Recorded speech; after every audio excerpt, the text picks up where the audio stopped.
Blessings, everyone. This is Chris Kendall from the rawadvantage.com, registered holistic nutritionist, raw food lifestyle coach, and raw chef. Today, I have an exciting interview for you that I'm really excited about. We have Sherylea Hurst from the Holistic Healer podcast with us today. She's been raw foodist for up to 30 years. So welcome, Sherylea. How you doing?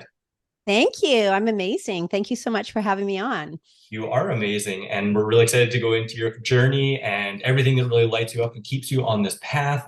If you guys don't Yeah. know, we were recently on Sherylea podcast, and I'll link that in the notes below. Yes. But for those who don't know you, you want to let us know a little bit about yourself and how you got into holistic Yeah. health and raw food and all this good stuff.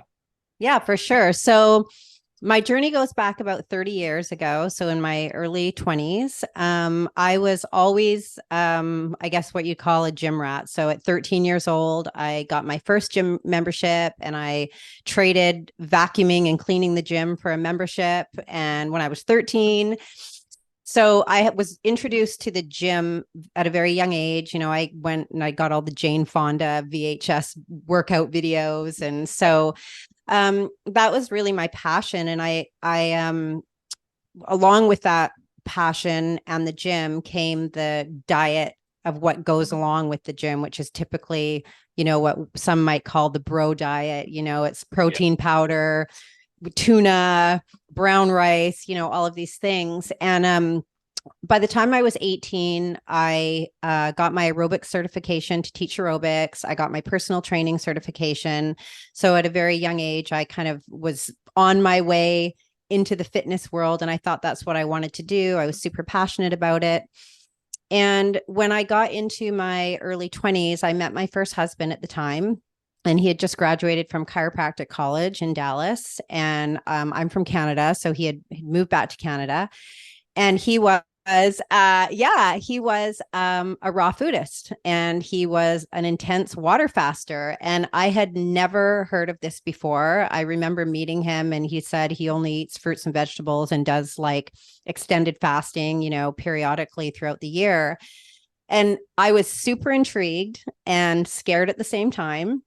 I thought, oh my goodness. And I never really was a meat eater, even growing up. Like my parents never kind of made me eat meat. I really was never interested in it, but I was a complex carbohydrate addict, like pasta, cottage cheese, cereal, it was all bread, pasta, cereal, all of that. And so when I met him, I felt the calling, like I need to do what he's doing if I want to. I was in my young 20s. I was like, kind of butterflies, and I wanted to impress him. And so I basically went from being like a 98% complex carbohydrate eater to a raw foodist in 24 hours. Wow. And yeah, it was crazy. And so I was really excited about it, the whole idea. And he was kind of educating me. He was at the time following Bernard Jensen and Herbert Shelton. He had all the books, and everything was good until about like 4 weeks in. And I started to get massive withdrawals and serious cravings for what I now know was a massive complex carbohydrate addiction. And I wanted to keep him impressed with me. And so on the surface, I was, eating the fruit, eating the vegetables, but at any opportunity I could get, I was sneaking away to Starbucks, the pizza place, anywhere that I could get a piece of the bakery. Yeah. And I was eating it in the car before I got home and not telling him, because it was like, I was dreaming about food. It was really, really hard. And I was like, oh my goodness, this is a lot harder than what I thought it was going to be. Kind of that excitement turned into a feeling of like, how am I going to make this work? Yeah. And shortly after that, we decided to go to Mexico and get married, elope. And we took with us to Mexico 2 mountain bikes, our champion juicer, and that was about it. And we stayed there for, gosh, I think it was like 4 months or something. We just Wow. stayed on the beach. We went to the market every day. I did a 7-day water fast when we were there, which just, I thought I was going to die. And so by the end of that trip and by the time we got home, I was really felt like this devotion to the whole raw food lifestyle. And he had all the books. He had Morris Kroc, Food and Medicine of Man. He had all of Herbert Shelton's books, like the whole series. And I started reading them and I thought, I'm going to enroll in TC Fry's Natural Hygiene Institute. I was just really felt the calling. And so I went and I did the studies and I felt amazing. And shortly after that, I got pregnant 1, 2, 3 times, like back to back. Yeah. And all of those pregnancies and all of those, the rearing of my children were all done raw food or high raw for sure. Like I may have had like, a little bit of steamed vegetables here and there, but for the most part, I was like, 98% raw. So that was amazing. And my kids, I was using the dehydrator a lot then because I had small children and I wanted to kind of keep them, I don't know, I guess I didn't want them to feel completely bored with just eating fruits and vegetables. So I was trying to make things a little bit interesting. And after my last child was born, it wasn't too long after that I went through a divorce. And actually, no, sorry. This is so funny because it's been 30 years and I have to put a little caveat in there. Yep. So actually, after my last child was born, what happened is I was not feeling good about my body. I wasn't feeling good about my body at all. I was seeing a personal trainer at the time, and she was a competitor. She was a professional bodybuilder, figure competitor, and I loved her body. And I'm kind of a smaller build. I never, I tend to stay more on the thinner side. I don't put muscle on easily, but I just looked at her and I thought, I want that. I want to do a competition like you. And she told me, she said, well, Sherylea, you can do a competition. You'd be amazing, except for you're never going to be able to compete with the way that you eat right now. And I kind of questioned it at first because at this point it had been probably probably 8 years, 7 or 8 years that I'd been doing raw food. But I was so passionate about competing that I believed her. So I abandoned the raw food in trade for the competitor's diet, which is basically oatmeal, broccoli, white fish, chicken breast, and I got really sick. I started on a 3-month competition diet and I got really sick for the first couple of weeks. And but I was, I really wanted to meet that goal of competing. So I did the competition and I did really well. There was 35 women and I placed 5th out of 35. And it felt very good to my ego to be able to place in that category and also have my body really transform into what I really wanted to see. And so I kind of got the bug. And so I continued to do 2 more competitions after that. And each competition, even though I was feeling worse and worse, I didn't want to admit it. And I ended up on the last show, I ended up passing out a couple of times just because the calorie restriction was so low and my output of cardiovascular and resistance training and all the things that I was doing to try to get my body fat to such a low level, I just hit a hard no on that. Yeah. And so I finished my last competition and I just thought, this is crazy. Like I had the insight enough to remember my teachings from Natural Hygiene and know that everything that I was doing was in complete opposition of what I had learned. Yeah. And so I just made a rash. I'm like, you know what? I'm going back to my raw food lifestyle. At the time I think at the time I'd gotten an email for raw stock. It was in San Francisco. So I thought, I'm going to raw stock. I'm going to pack up my kids and we're going to raw stock. So went to raw stock, camped out for 7 days in an apple orchard. And Doug Graham was there. He was one of the speakers. And every day I would go to his lectures. He spoke every day and he just resonated because we talked about this on my podcast with you, that he just had this, he embodied not only the vibrancy of what the raw food lifestyle brings, but he had that athleticism that I so wanted in my life. And at the time, there wasn't a lot there. Now there's so much more, but at that time, there wasn't a lot of raw foodists who were athletes at the time. So I just fell in love with Doug. I was like, wow, this is amazing. I went back home and I thought, I'm going to run a half marathon. That's going to be my next goal because I always wanted a fitness goal to kind of work towards. And so I hired Doug and I worked with him for a few months and we did the pineapple celery juice Gatorade and this type of thing. And I just started feeling amazing again. And I was like, wow, how could I have gone so far off the path? Because I looked great in my fitness competitions, but I felt horrible, absolutely horrible. And then after I did that marathon, I thought, oh, I'm going to go spend some time with him in Seattle. So I did his food and sport fitness week in So fun. Sedro Woolley. Yeah, I did Yeah, that I did too. that. Yeah, so fun. And so came back and I was just like, wow, this is amazing. And I started a consulting practice for helping people with natural hygiene and getting on the raw food lifestyle. And so I was just really feeling in my body and I felt like I was embodying everything that I had learned. And a few years later, that's when I was going through a divorce. And what happened was I found myself again over identified with my body, and the diet was not giving me my body changed. It wasn't looking the same as it looked when I was competing in fitness. And because I was a single girl and I really wanted to look good, and I got myself completely turned around again, thinking that I needed to get on a high protein diet. I was obsessed. I was obsessed with my body image. Yeah. And so I went completely off the chain. I went to paleo. I did the keto diet. I did the carnivore diet. I did a diet called carb night, which is basically 25 grams of carbs each day for like 6 days. And on the seventh day, you binge on donuts and cookies and cake. It's a thing. It's Yeah. actually a thing.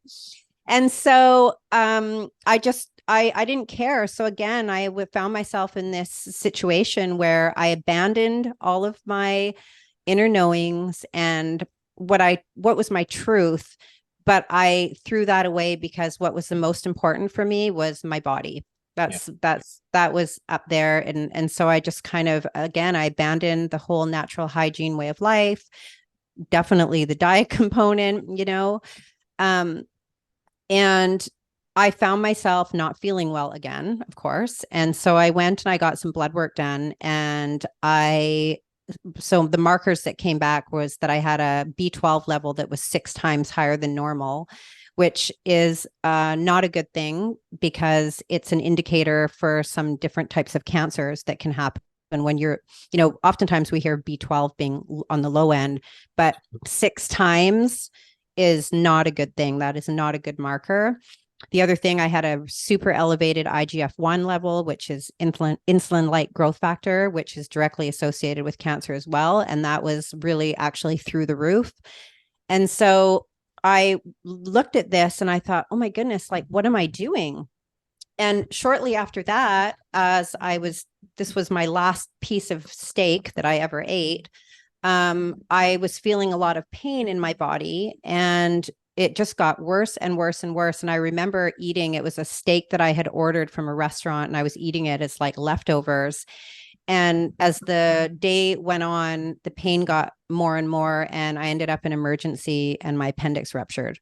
Wow. So yeah, so it was kind of like all of these cues that I was being given that I believe, like I've always had a spiritual connection. I've always practiced meditation. And there was always that inner knowing that what I was doing wasn't feeling right and sitting right in my body. But again, body image took precedence over my actual health. And I paid the price for that. So that was it. I came home from the hospital and I immediately thought, that's it. Like, I'm not going back there. Like, what's next, And so lastly, what was next is very shortly after I got home from getting my appendectomy, I went and had just my routine like pap test done that every woman gets like every 1 or 2 years, and which had always been good for me. And it came back with cervical dysplasia 3, which Wow. is basically the next level after that is cervical cancer. Yeah. And I was just like, I couldn't believe my health was just completely falling off the rails. And I was already doing the raw food. So I thought, okay, the doctor wanted to send me to a gynecologist and have like a LEEP procedure done where they actually take part of the cervix. And I said, I'm not doing that. I'm going to just try to deal with this myself. So I then went to hire Dr. Morse, and he worked with me. We did the herbal tinctures, we did his Heal All tea, and I did a 21-day juice cleanse. And I went back about 4 months later to just see where I was at, and everything came back normal after that. Nice. So Awesome. everything, like, yeah, it was like amazing. It just, my body like flipped around, and that was it. So over the course of 30 years, that was basically in a nutshell my journey to today, and being, pretty much like I'm 99.5% raw food. Sometimes I'll have some baked squash in the winter. I live in a cold climate in the wintertime. And so sometimes, a little bit of like steamed vegetables, I will have that as well. But for the most part now, I'm raw, and I'm never going back. People Wow. say never, but I'm saying never. Like, I've learned my lesson. And also within that too is just looking back at, I like to always ask the why, like, what is the why behind what your choices and why you're doing something? And I can see that always my why was for my body image, and for no other reason than that. So I've kind of evolved past that now that I'm in my 50s. And so I'm just not in that place anymore where that's concerning. So that's why I can say I'll never go back, because I'm not identifying with that part of myself anymore. Yeah, yeah, your why has definitely shifted, and with those sharp contrasts you've learned through the school of hard knocks, right? Oh What? my gosh. Yeah, I really, really did. Yeah, Wow, that's an amazing journey. Thank you so much for sharing that. It brings up a lot of fun topics that we can dive into, and I want to I know. rewind first back to when you had kids, because at that time there wasn't a lot of people doing raw foods as parents, at least definitely not in the mainstream. I remember, in the early 2000s when I got into raw food, even just saying I was a raw foodist was weird. So I can imagine I having know. kids at that time. How was your family and your friends and other people responding to you, getting pregnant and raising kids on a raw food diet at that time? Yeah, so not very good. I wasn't received well. Yeah. And now my kids are all in their 20s, so we kind of joke about it because, they would go to birthday parties and I would not allow them to eat the food. They weren't allowed cake, they weren't allowed anything that we usually go to birthdays, and it's chips and hot dogs and hamburgers. And so I would pack them food that I had made, and I would make a raw treat for them. So, they weren't allowed to have those things. So the parents of my kids, thought that I was a little bit cuckoo. Yeah. And my mom and dad also thought I was a little crazy. Like, my mom she knew that I was, choosing to raise my children this way, and that I lived my life this way, but she would continue to make like cookies and treats. And it caused a lot of problems because I wasn't going to just make her feel better. Yeah. I was very passionate about how I was choosing to raise my kids. And so I would say, I'm so sorry, Mom, but I'm not giving those to the kids. And it created a lot of friction in the relationship with my mother and myself. And then my father just was begging me to be not so extreme. I at the time too, like, I've calmed down a lot over the years, but especially in my 20s, my later 20s, I was so passionate about the lifestyle that, I had bumper stickers, David Wolf's bumper sticker, cooked food is poison. Yeah. I was such a, right? Like, I was just so, yeah, like, I was just kind of felt like I was on this mission, to change the world. And everybody who was in my space, if they weren't going to change, I was very opinionated and I was very judgmental, at the time. So I was part of what gives sometimes, well, vegan anyways, sometimes we get a bad name because of that intensity and combativeness that sometimes can be brought into the space. And so I'm guilty as charged. I was that for sure. So yeah, it was the social situation it was hard. It was really hard. It also was difficult to socialize with other families. When you have children, there's things going on, there's outings, there's, the school has events, these types of things, and everything. It wasn't a challenge for me, but it was a challenge for others. And people personalized my decisions. They took it personally, which I think happens a lot. Like our choices can sometimes trigger things in other people and they don't know how to handle it. So they just push back, you know? So yeah, it was difficult. It was really difficult. That wasn't an easy ride at all, but I still feel like I made the right decision. It was, all of my kids now, they're in their 20s. They're not raw food, but they're all very aware of what they put in their body. They all choose whole food sources. They do eat lots of fruits and vegetables. So I That's still awesome. think it was the right thing. Yeah, starting them with that firm backbone and in their formative years, that's an Yeah, amazing way to start. Absolutely. Absolutely. exactly.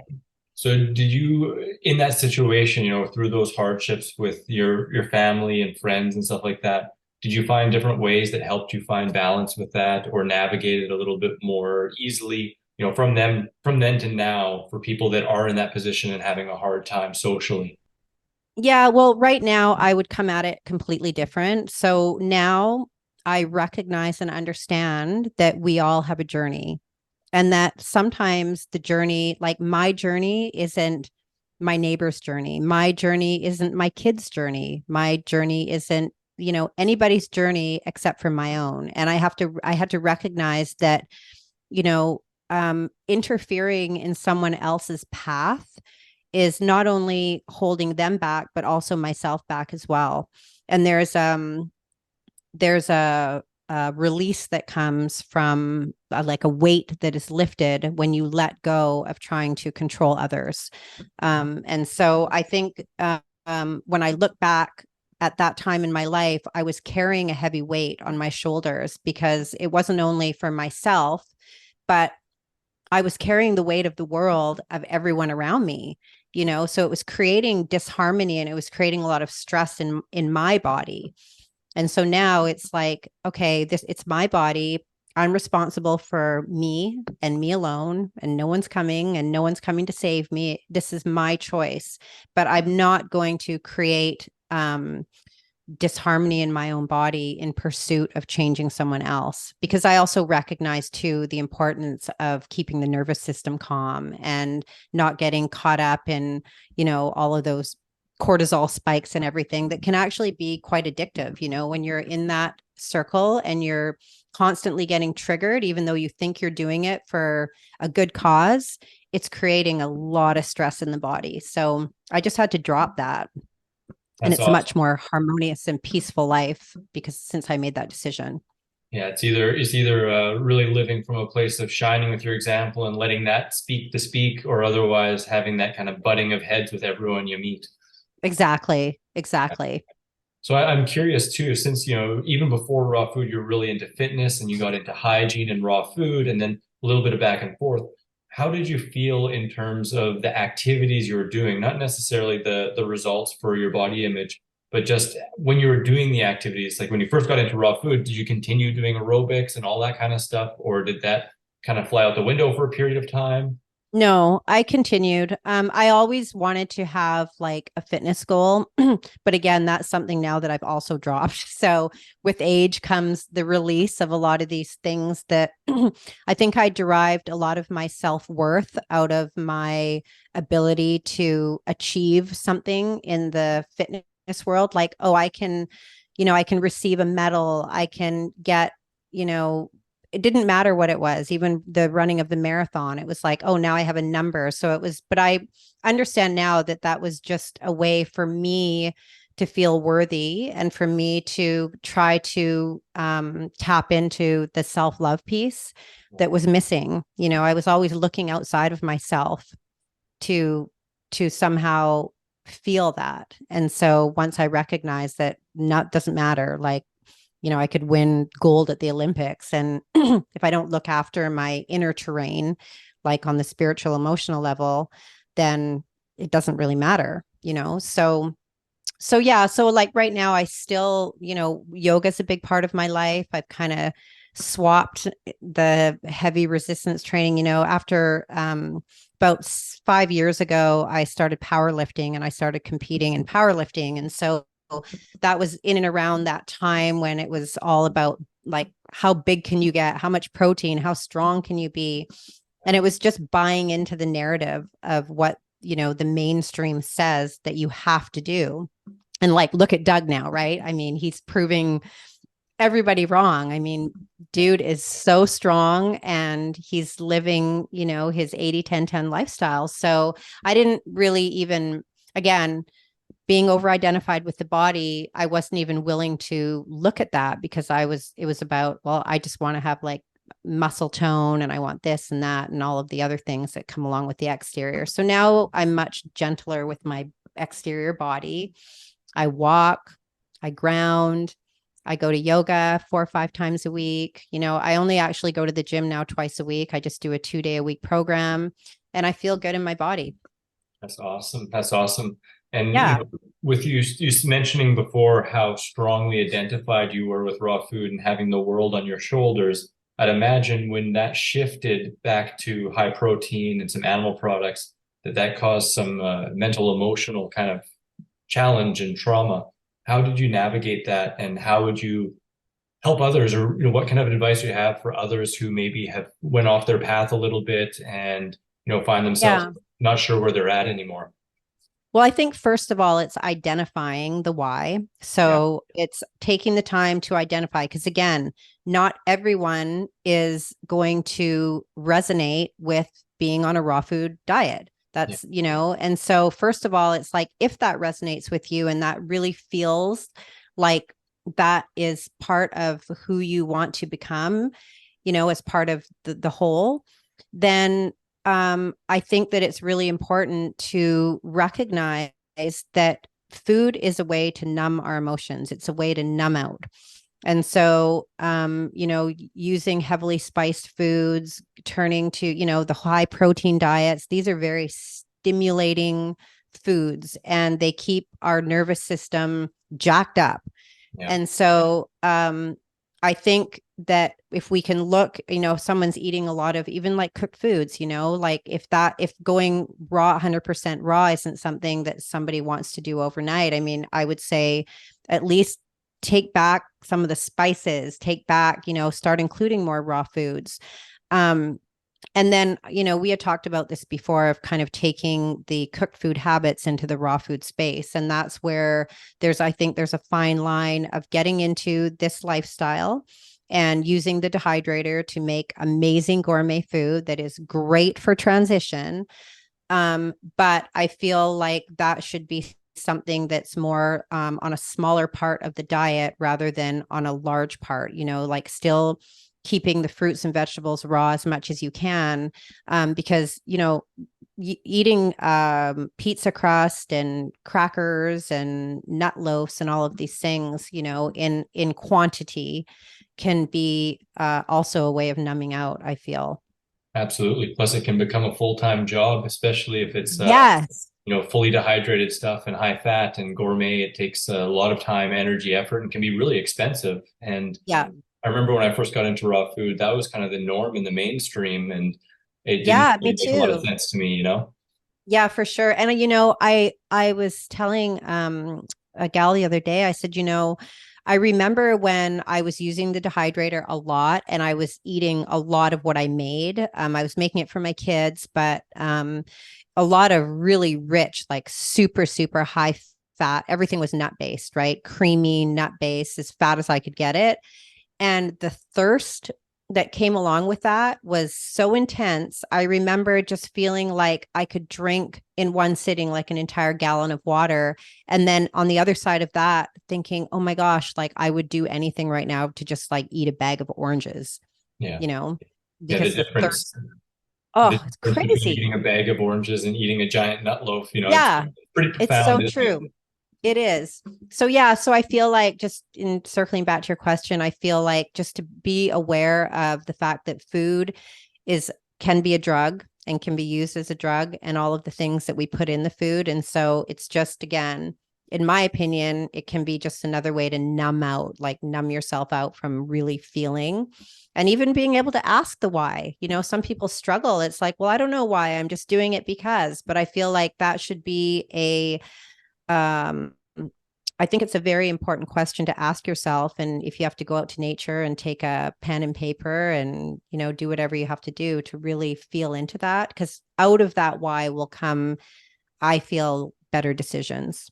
Absolutely. I can say when I first started, my big why was, skateboarding and athletic Mhm. recovery and all that kind of stuff. And when I hurt myself skateboarding, all of a sudden my why was kind of out the window, and I didn't know what was going Yeah. on. And it made it a lot harder to make that healthy choice, right? And Yeah, exactly. I always say building your reasons, right? The more reasons you have, the more well equipped you are, no matter the situation that comes up. Exactly.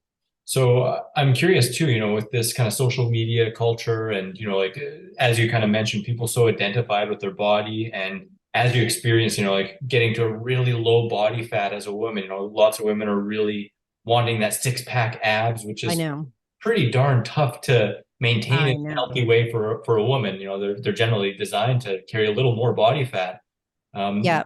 What kind of side effects did you see, and have you seen in others trying to really keep that super low vascular body fat as a woman? Well, it's interesting because I don't think that's attractive now as a woman personally, but I remember how attractive I thought it was at the time. And that's just me, like, no judgment for those who, again, it's all personal, how we see ourselves. That's a personal thing. But I remember like seeing the veins on my arms, and, I thought, wow, this is amazing, and being obsessed with my weight on the scale and Yeah, my vascularity yeah, was like, those were directly predictors of my day. yeah, So if I woke up in the morning and the scale was up a pound or two, I became obsessed with like, uh, why was that? What happened? What did I eat? Like, my whole world was around like the weight on my scale and keeping my body fat low. And it was like, it's not realistic. I realized that, as soon as you start eating food that's, outside of the 800 calorie a day range, which is not sustainable, no, not at like, all. I mean, the body's going to gain weight. And oftentimes in the fitness and figure competitive world, they most competitors are on this cycle of lean out, bulk up, lean up, bulk out, bulk Yeah, up. And so there's this on the bulking side of things, there's this like, it's okay, you're going to gain weight. Yeah, just fill your face. It's good. It's all for the good, because you're going to get all of this weight on, and then you're going to turn that into muscle. And so it's this cycle, totally dysfunctional cycle, yeah, and just waiting for the next phase to, oh, I can't wait till I start leaning out again. I can't wait. And it creates massive eating disorders yeah, and huge psychological issues and dysfunction as well. Like, trying to navigate through the psychology of body image, and at the same time not getting appropriate calories. I mean, you're not thinking straight. You're actually not able to process. Like, I couldn't cope. I no, had three kids, and I was like, I can't cope with my children. I can't cope with everything. I mean, I'm a pretty, like, very even keel person. But I remember in those days just having a bandwidth of like point 0.1 of being able to like tolerate anything that wasn't going exactly the way that I wanted it to go. yeah, And so I'm just really grateful that I at least had the insight at the time to recognize, like, wow, this doesn't feel good in my body. This isn't right. My reaction wasn't right. So yeah, I think that trying to maintain lower body fat percentage, like I mean, I think my last show, I was like 14% body fat as a woman, which is ridiculously low. It's just not sustainable. It's not sustainable, and it's not going to lead to a feeling of peace and harmony in your life. That was my experience. Absolutely. Um, Yeah. It can really interrupt hormone function as well. And so many Hormone function things. too. Yeah. And also too, if we look to nature, like you just said, I mean, women are not designed to be having six-pack abs, and vascular and cut up, and how we see competitors showing up on the stage. That's not what we find in nature. I mean, I lost my period for a long time. It just like, bye, why? Because my body wasn't able to produce a pregnancy. I was just that unhealthy. So I think that, and that's very common. I mean, women who start down the road of wanting to compete, it's usually in short order that you're going to lose your menstrual cycle, and sometimes it comes back, but sometimes it never does. Yeah. So I just feel like there's that component too. It's like in nature, I feel like the woman should be able to procreate. And if you can't, then you need to look at what's going on in the body, and oftentimes that is just because of super, super low body fat percentages. And we're trying to maintain something that's not sustainable. Absolutely. And that yo-yoing between the binge and the, Oh, cut, yeah. binge and cut, it's so hard on the Mhm. system. Yeah. And it doesn't allow for any, I mean, for me, again, this is all my personal experience, but the joy of life and the joy of experiencing things in the present moment or living in present moment, you're not able to live in that space. You're living in a future self that hasn't yet come, or you're living in the past, wishing for what you used to have, and you're never in the present moment. And it creates so much friction in the body that, it's just, in my opinion, it's just not worth it at all. But I'm saying that now in my 50s, and I understand that there's a lot of women in their 20s and 30s who have to go down that path, and they have to experience that. And again, it all comes back to each individual's journey and what that looks like for them. Absolutely. One of the many blessings that I found with the raw food diet is, when it comes from a real place of abundance, that you're able to maintain a really great weight and a natural physique, without Yeah. that bulk and, cut and bulk and cut and, going through the stress of all of that and the hormonal shifts and all those kinds of things. It's really such a blessing to be able to live a more natural lifestyle that allows you to still be really fit and look great. It's a Yeah. And blessing. also too, on the other side of that, the other component of tracking, like how many calories, what's my fat, my protein, my carbs, constantly punching in my fitness pal, making sure, oh my God, I went like 1 gram over on my carbohydrates. And again, that another, marker of completely ruining the day. And now living this lifestyle where it's like, I just eat when I want. When I'm full, I'm full. I don't freak out when I don't eat. If I have to fast or not eat for the day, it's all good. It's fine. Um, Not stressing out about food in general. Like I just don't worry about it anymore. And yeah, my body is just kind of found this homeostasis where I'm super happy, with the way I look. I'm strong. I still am strong at the gym. I'm able to go to yoga classes. I'm able to be very active. My blood looks great. So, I mean, now it allows me to focus on the other things in life that are important. I can, rather than obsessing over what my next meal is going to be and what the macronutrient breakdown is, I can focus on, my meditation practice, and I can practice on listening to what's coming in through the universe and these types of things that are really important to me. Absolutely. No, that's so huge. You've Mhm. mentioned natural hygiene a bunch, and some people, they don't really know exactly what that means. Would you like to just share a little bit about what natural hygiene means to you? And Yeah. So I think so I natural hygiene to me is really holistic health. I mean, I feel like, to make it really super easy, I mean, I think the definition of natural hygiene is the science of nutrition, living in accordance with the laws of nature. There's different definitions, but to me, natural hygiene is, again, coming back to the spoke on the wheel. And it's not just one thing. So I think we can get pigeonholed into just the diet, or we can be obsessed with exercise, these types of things, but it's a whole. So natural hygiene has tenets. And they're all important. Like, of course, proper nutrition, proper exercise, fresh air, harmonious relationships, getting adequate sunshine, making sure that our sleep is adequate. Like all of these things make up natural hygiene. Yeah, absolutely. So, and of course, within that, there's certain, natural hygiene doesn't, they don't buy into the whole dis-ease concept or the whole, so that kind of goes hand in hand, I think, with a lot of people who are living this lifestyle. So natural hygiene is, that's what I like to make it easy. I just call it holistic now, because back in the day, the word holistic wasn't being used as it is today. And I know that holistic can mean different things to different people, but in the setting of natural hygiene and living this lifestyle, I just like to say it's all of the spokes within the bike wheel.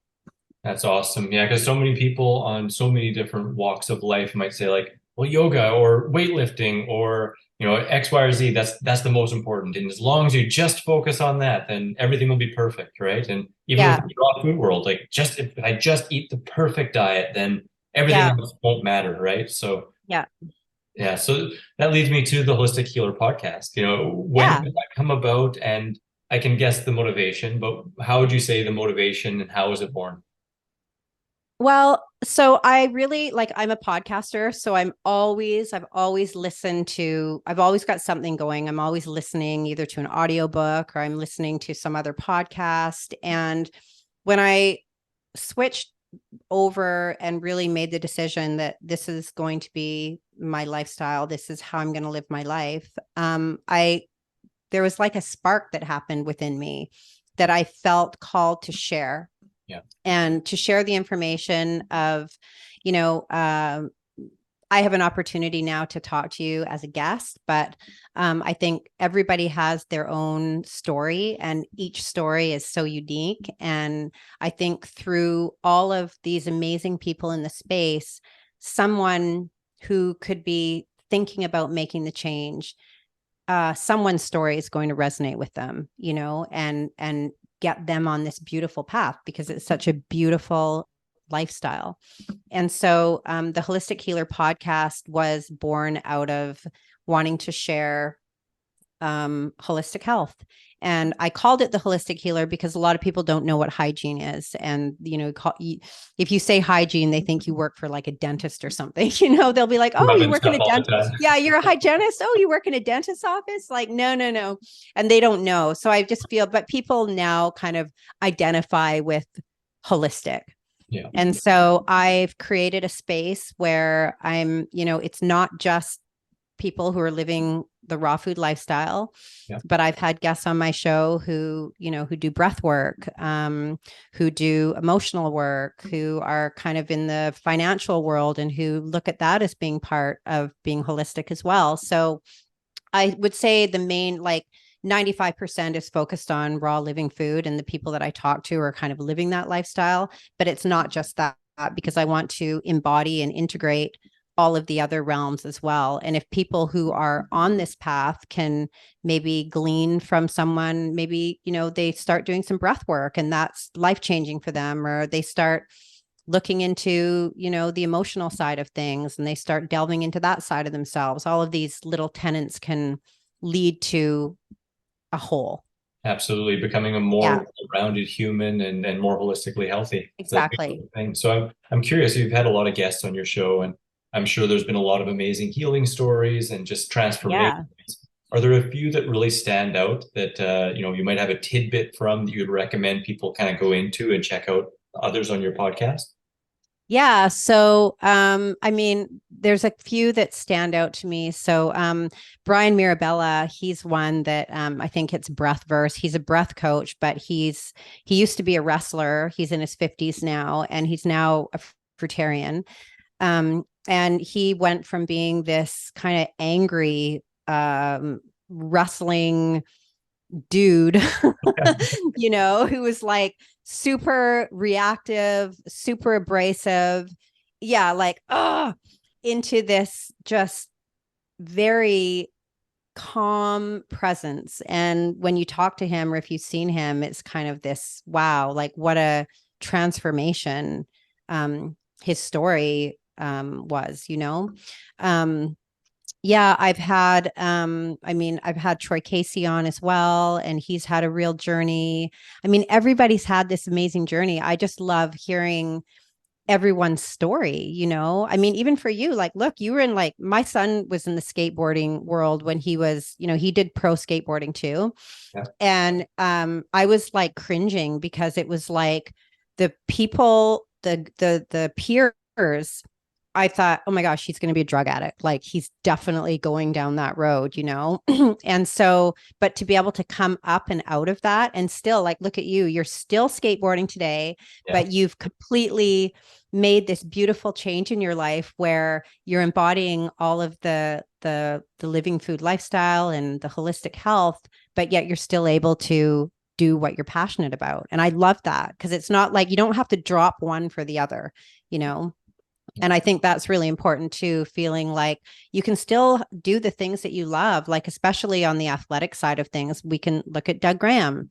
Yeah. Most people would say that's impossible, that you cannot be a raw foodist and be a power lifter. I mean, the narrative does not support that in any way, shape, or form, but he's doing it and he's proving the narrative wrong. So, you know, I'm really passionate for these kind of transformative, like alchemy of what, you know, we thought had to be into this beautiful expansion of what's possible. So that really excites me. Absolutely. Yeah, me too. It's so cool to see other people and how they've navigated this and all they've learned. And, you know, because we all come from a little bit of a different vantage points and learn little different tidbits and things just that we specialize in and want to share. And it can Yeah, help, for really sure. can all help us. So I'm curious too, as you've tried on a bunch of different diets and trained in different ways, have you seen certain commonalities with others that maybe you still are in touch with that maybe stuck with, say, high protein or over the last 30 years, people that you've met from 30 years ago that were into raw food and were consistent the way through, is there some things that really stand out as, what kind of results they got from each of those different ways long term? Well, uh, there weren't any raw foodists that were in my group when I was raw foodist. The only other raw foodist I knew was my husband at the time and my children Yeah. that was basically forced on them. And also like Doug Graham, like the people that I had met at Food and Sport, like these types of things. At the time I had met like Frederic Patenaude. Yeah. He was kind of big in at that time. But I didn't have anybody that, you know, looked at me and made a change. So there was nobody in my group that was following. So, I mean, I just looked to people like, wow, look, Dr. Doug Graham's still following the lifestyle, you know, like people who are more, you know, they've written books and they're really prolific in the whole movement of raw food. Gabriel Cousins, for example, you know, I read his books as well. But yeah, like I don't really have anyone in my circle who leads this lifestyle. So in some ways, you kind of feel like a bit of a lone wolf, which is another reason why I love doing the podcast, because it gives me an opportunity to make connection with people who are also living this lifestyle. So I don't feel like, wow, is it just me in this big world? Like I know that I'm not, but to make the actual connection, like you and I sitting here talking today, and we celebrate the same kind of, you know, the lifestyle, we celebrate that together. And so there's that connection that I love as well. But yeah, I don't have anybody that I knew back then or even now that's in my direct company that's living this way. I know we talked a little bit before about some of the challenges that can come with trying to live a high protein or a really competitive lifestyle and like how detrimental to the health that can be long term. Have you seen Yeah. others that you competed with or anything like that have major issues or things come up from that type of living? Well, I know, like, I mean, okay, so my coach that I had for my second show, I hired her name was Jenny Lynn, and she won. She was a 3-time Miss Olympia figure. And I hired her to help me through my second competition, and she is now not on the planet. She passed. She was only 43 when she passed. Through health complications. Well, I don't know what those were, but of course, my first inclination when I hear that is there was something going on within her body. And I know that it, like, intuitively, I just feel that it was the lifestyle. I mean, like we had talked about at the beginning of the show, bodybuilders don't have a very long lifespan. Yeah. Or health span. And there's a difference between lifespan and health span, but they don't have either. So, there massive kidney issues, liver issues, cancer, all of these things, and mobility, joint problems, arthritis, all of these things. So, that was one. When I found out that she had passed, I was just absolutely shocked. She was like you saw her and you thought, wow, she's a beautiful girl. Obviously, the exterior was absolutely amazing. I remember meeting her in person, and she had this, super exuberant personality. And so, witnessing that happening to her, hearing that happening to her, kind of like, wow, that's insane. And then, of course, like, I do know people who are just not competitors, but who choose to eat super high protein, and they're getting joint issues, arthritis, these types. Well, we can look at Ronnie Coleman for another example, I mean, this is just really putting the body not only through the diet, but these massive heavy loads on the body that I just don't believe that we're designed to do. Yeah. So yeah, I just think when we look into that world, I mean, and then, of course, there's the whole psychology in it as well, which can also lead to create disease in the body. I'm a big believer that if we don't look after our emotional body, that can very easily manifest into physical conditions as well. So, absolutely. So I'd like to ask, what advice would you give to men, women who are really identified then with the body and are really focusing just on that one thing? And from your experience, what would you say to them? I would say to them, especially if they're at a younger age, to really research long-term effects of proceeding down that path. Because when you're in the moment, you don't really see outside of the moment. I mean, I have a son who is very into bodybuilding. He's super into his body. He's like a 200-pound beast.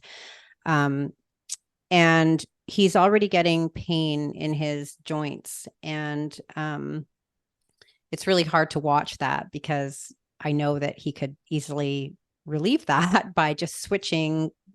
He's kind of like what I just said. I mean, it's the load on the body, and it's the protein and this type of thing. But I think that anyone who's going down that path should really do your research. Like, don't just, my whole thing is just, you have to be able to release the whole ego identification of your exterior body. And you don't have to completely give it up. You can still look super healthy and amazing and have great body tone and have flexibility and all of these things. I think it's just really important to recognize what the trade-off is. If you choose to go down the path of the bodybuilding diet, that whole lifestyle, again, not only the physical, but also the emotional, psychologically, all of these things that will happen at some point. It's just, there might be, the minority of people are able to just kind of skip through and not experience any like side effects. But for the most part, there's going to be like an end point. For me, it was, I mean, my body all along, the blood markers were going, my appendix got, all of these things. So, and that might be another thing too, is just maybe get your blood work done, find out where you're at. some people don't want to know, but it's really important to know. Get your kidney and your liver function, like stay on top of that. Make sure that you're filtering. All of these things are really important. So I think really to answer that question, it's just do your research, do the research on the long-term effects of that particular lifestyle, I would say.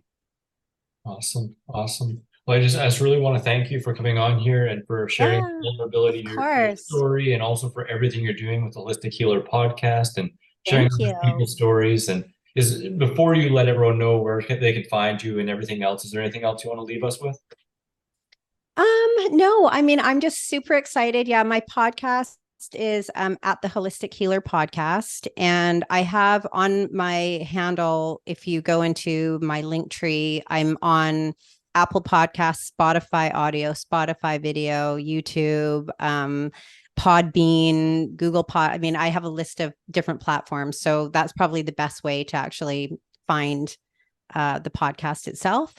And yeah, I'm just super excited. And I'm so excited to be part of this community and to be able to share and to hear other people's stories. And I just hope that through that, through service to others, that, they can make changes in their life to put them on the path of health and wellness. Like Dr. Moore says, put them on the road to Wellville. I love that, Yeah.